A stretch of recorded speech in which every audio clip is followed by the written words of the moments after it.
Olá, Gustavo Cerbasi aqui em mais um Cerbasi Responde. Hoje eu quero falar um pouco para você sobre como se faz uma organização de longo prazo do seu planejamento quando você já tem uma noção da independência financeira, tem uma noção de que você precisa criar algum fundo do qual você possa tirar os rendimentos do seu custo de vida, só que lá na frente tem uma preocupação com inflação, com a sobrevivência desse fundo, ele vai ser suficiente, não vai, se meu custo de vida se encarecer, eu vou perder a independência financeira que eu conquistei, enfim.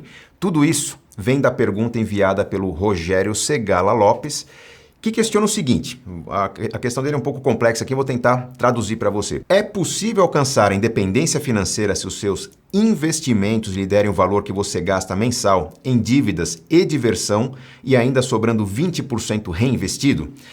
Por exemplo, investimentos geram por mês R$2.000. Você gasta R$1.600 que pagam todos os gastos e R$400 continuam reinvestidos. A reflexão do Rogério aqui é: estou com essa meta na cabeça e me parece ser possível sim, por mais que falam de inflação, se investir 20% do que eu gasto, enfim, quer saber se cobre essa questão.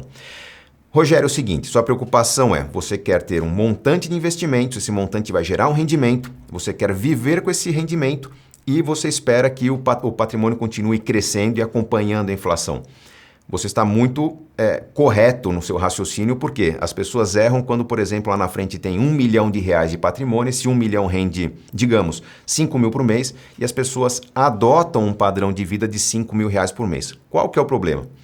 1 milhão rendem 5 mil, no final do mês tem 1 milhão e 5 mil, você tira 5 mil, continua com 1 milhão. No mês seguinte rende mais 5 mil, você tira 5 mil, continua com 1 milhão. Por mais que o seu patrimônio esteja preservado, você está ignorando a inflação nesse processo.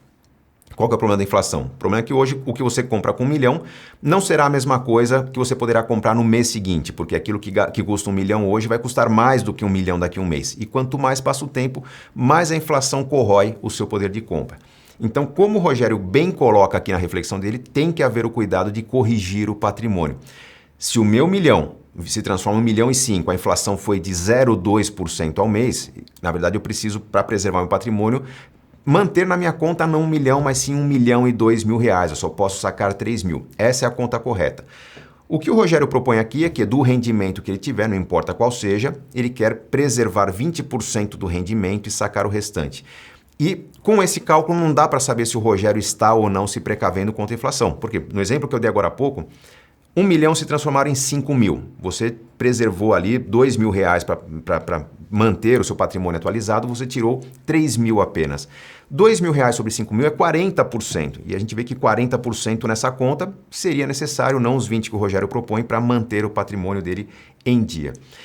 O fato é que, se você quer ter o seu patrimônio preservado contra a inflação, você tem que primeiro saber qual que é a inflação.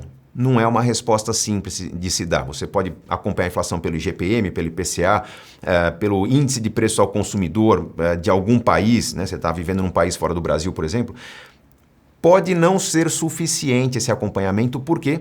Porque a sua inflação não necessariamente é igual à inflação da cesta básica que o governo acompanha, que os institutos de pesquisa acompanham para divulgar um índice de inflação.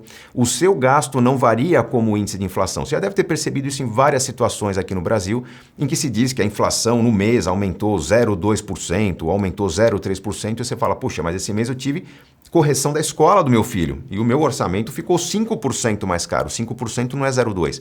Então, existe sim uma técnica de você acompanhar a sua inflação pessoal, que é você analisar o total dos seus gastos fixos mês a mês e o quanto que esses gastos fixos variam é a sua inflação pessoal. Você vai ter um mês que você tem inflação 0, vai ter outro mês que a inflação é 0 também, vai ter um mês que a inflação é 5 e no ano a sua inflação tem que ser igual a 0 ou a sua renda tem que acompanhar a inflação para os seus gastos também poderem ser mantidos.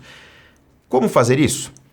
Você se inscreve no site gustavocerbasi.com.br, cadastra um e-mail ali que no próximo Masterclass Inteligência Financeira, entre outros assuntos, eu vou abordar sobre o orçamento doméstico. Você vai poder baixar sua planilha de orçamento doméstico, vou ter uma aula sobre como preencher essa planilha, como calcular sua inflação e lá você vai ter um instrumento para medir mês a mês a sua inflação pessoal. Sabendo qual a sua inflação, tem um patrimônio acumulado, o cuidado que tem que se ter é o patrimônio gera rendimentos todos os meses Enquanto sua inflação for zero, você pode tirar todo o rendimento. Quando sua inflação tiver um pico, você tem que preservar aquele patrimônio e não retirar o dinheiro, ou então se basear numa inflação do ano anterior, se basear numa média do ano para tentar preservar o crescimento do patrimônio dentro da sua inflação pessoal. Na prática, ao se fazer isso, o seu patrimônio nunca acaba.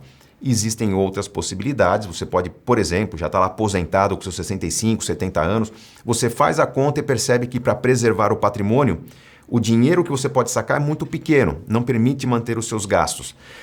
Nesse caso, seria razoável preservar todo o patrimônio? Não, você pode contar com um consumo regulado do patrimônio.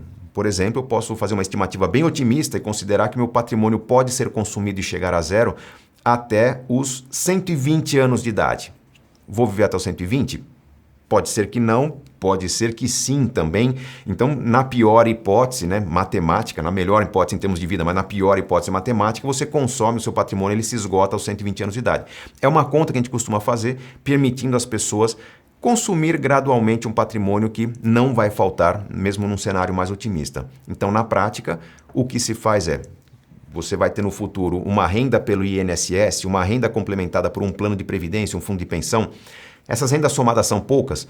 Nesse momento, você tem que criar um planejamento para formar alguma reserva que complemente a renda da sua aposentadoria, um fundo que lá na frente tenha um certo valor e que você vai considerar se consome ele totalmente ou se você preserva esse patrimônio pela inflação, que obviamente quando chegar ao fim da sua vida ele vai servir de herança para alguém, você não está passando de herança um patrimônio apenas, está passando um planejamento que inclui uma renda previsível, um cuidado que você tem para manter essa renda perpétua, de geração para geração. Na prática, eu acho que isso resolve a dúvida do Rogério Segala Lopes e deve instigar as pessoas que não têm esse tipo de planejamento a formar uma reserva que sim, possa servir de renda, possa servir de alívio para aquele custo que vai ter lá na frente, mas certamente que vai dar alguma inspiração para continuar produzindo mais ao longo da vida para preservar esse patrimônio, que é o mais importante. Nós não sabemos até onde nós vamos chegar.